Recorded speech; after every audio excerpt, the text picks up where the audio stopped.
Namaste, dear souls, and a warm welcome to my space of wisdom. I'm Shalini, paying my gratitude to all of you. Thank you so much for joining me for another insightful video. Through this video, we will understand about the Golden Age, how people in Golden Age looked like, and who was living in Golden Age or Satyuga, and how long have they lived, etc. And many other related information also. So keep the windows of your mind wide open so that you are open to receive what I'm sharing. Let's begin with today's video. So who were the people in Golden Age? When we talk about the Satyug or Golden Age, most of the people have a picture in mind that Satyug, that is also called Krita Yug, is full of people who are as pure sage like divine beings. Yes, they are sages, saints, and godlike, as pure as sunlight without any trace of darkness. They are extremely intelligent and truthful. For easier understanding, we can call them rishis, munis, and tirthankaras, who are living way beyond our conservative human understanding. They were living like a sound, light, without any trace of nature tattva, and they have full control on nature. For the purpose of this video, it's important to understand that Satyug never happens on the physical planet. The planet goes through the time cycle that brings darkness gradually as the energies on earth need dual placement of matter into the souls. Without the dark matter, no soul can manifest oneself into the physical planet.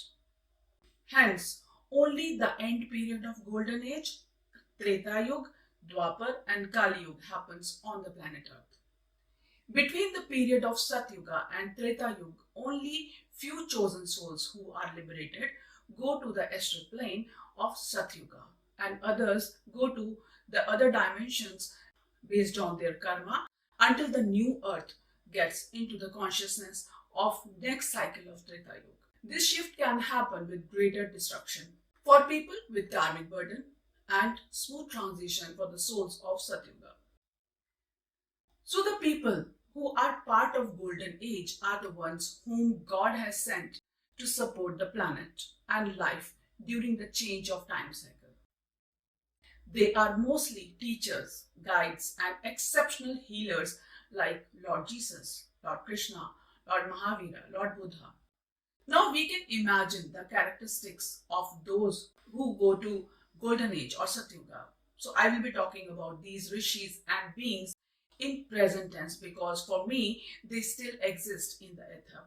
Hence, I can say that people in Satyuga are the part of Sri Hari, meaning Lord Vishnu.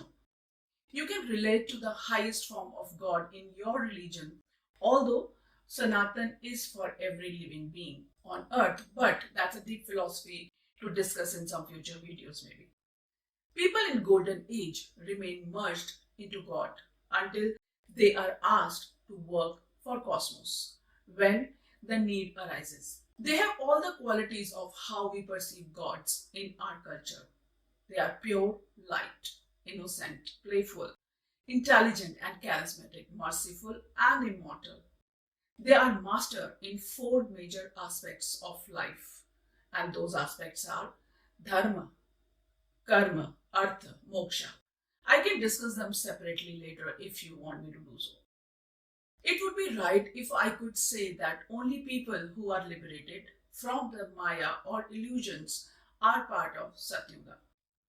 Satyug itself depicts its meaning as the yug where only Satya or truth has been spoken and experienced. So in Satyuga there is no mixing of energies as this yug is not on the dimension of the planet. People in Satyuga were Samadarshi, meaning they could see all that exists in and beyond the universes. This is also the age when Vedas were heard, watched, understood, and written with the blessings of Sri Harihar. Their hearing became Shruti in Treta Yuga when the next phase of time cycle comes. These same Vedas gets compiled again in Treta Yuga and Dwapar Yuga for redistributing and for easier understanding for the people living on the planet as the consciousness in humans in each Yug cycle would fall gradually until we enter the next time cycle of Satyuga again. These people could become and exist in anything and everything. In this time only, those souls can approach who are godlike rishis or purest form of Purusha like Brahmins, not normal humans like we are. Please don't misunderstand the term Brahman. I'll share some information shortly in the next few videos, maybe. So, after working on the third dimension, the souls get liberated and go to Satya Yug. Hence, people of this age stay out of the dimension of time and space. So, how does the physical features of residents of Golden Age looks like? During the end of Satyuga, or if they want to manifest as humans, their normal height would be approximately 32 feet to 100 feet. That was much higher than the Kali Yuga. There was no death and rebirth for these immortals.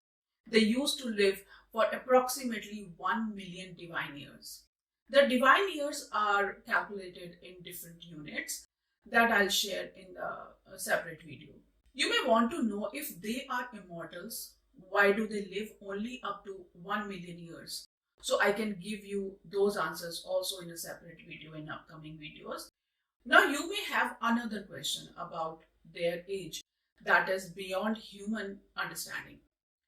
So try to reflect on stories that you might have read in some of the sacred texts that some Maharshi has done sadhana for 50,000 years.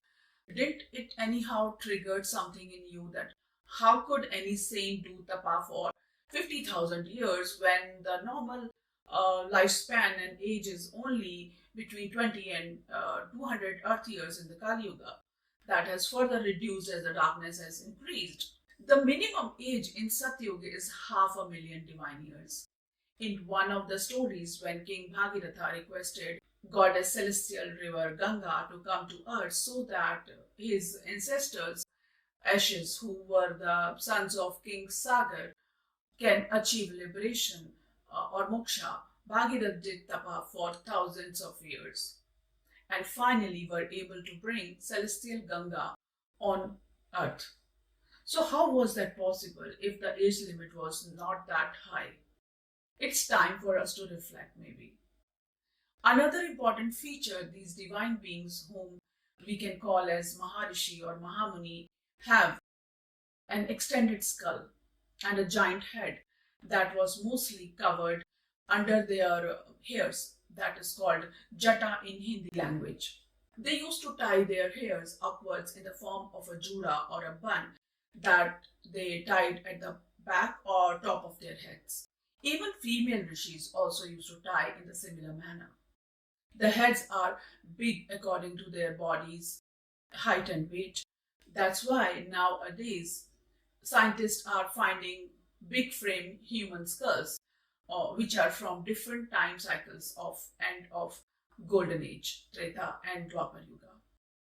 Even during the times of Egyptian civilization, they had the similar body type that got modified gradually with the fall of consciousness in the same civilization. Most of the people in that era were highly educated and advanced in the exploration of the cosmos. These people in Satyuga mastered the art of astronomy, astrology, quantum physics, mathematics, Sanskrit language, that is the language of the universe, nature science, and much, much more. Every other saint was a master of different art forms, along with what I have mentioned previously. They knew the art of understanding cosmic sounds. They used to see and hear sounds floating in the cosmos. That's how, after understanding, they were able to compile the powers of these sounds and use them to understand universal forces as different kinds of mantras. They use these sounds to create their own mantras also. They could sit for meditation for thousands of years. In some mystery schools on earth, we can still find such saints who sat for meditation for thousands of years, especially in a known school like Shangri-La or Gyanganj.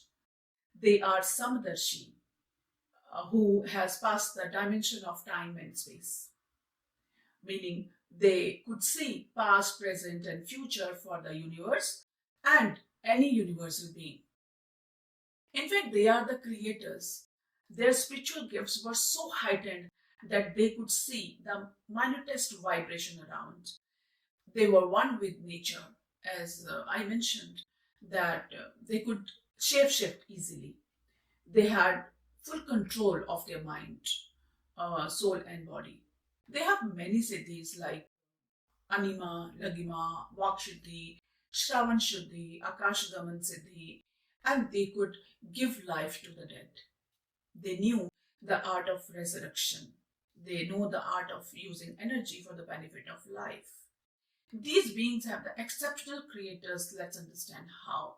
We all know the story of Brahma when he created seven sons from his mind who were called later as Saptarishis. These seven rishis have received cosmic knowledge through Adi Yogi, who is a manifestation of Shiva from the whole consciousness as Sadashiv. These seven rishis were ready to be part of conscious creation and made the first Rishi Mandala that we know as Big Dipper constellation. During Satya Yuga, there were many such mandalas that were created by these saints. These saints knew the art of creating loka, meaning they could create a dimension, a plane, or planet for life. This art of creating loka is the part of advanced spiritual sadhana, where a Mahamuni and rishis could create any dimension as per their will. That's how Maharshi Vishwakarma created the Bhulok or Samsara or the world. So these rishis who were part of Satyuga or Krita Yuga were magical and knew all the elements of the cosmos. These elements are part of the cosmos and part of us and other life forms too, as we all are cosmic beings. So, to know ourselves, we must also gain knowledge of these elements of the cosmos, although there are many other parts of this knowledge. As these planets were made by them, that's why the names of these planets are in their names too. Like the planet Venus is on the name of Maharshi Shukracharya.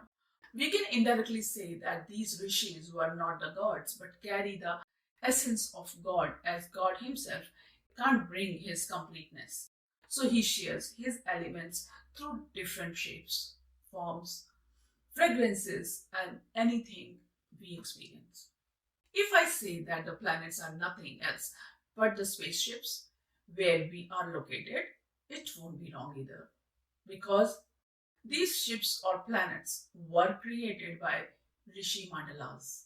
And these rishis who live in star constellations and on earth simultaneously carry all its working. These masters of Satyuga who live in the universe and at different dimensions on various planets too. I can share more details on this in future videos. So stay alert for upcoming next videos too. Until then, take care and see you in the next video. Much love. Namaste.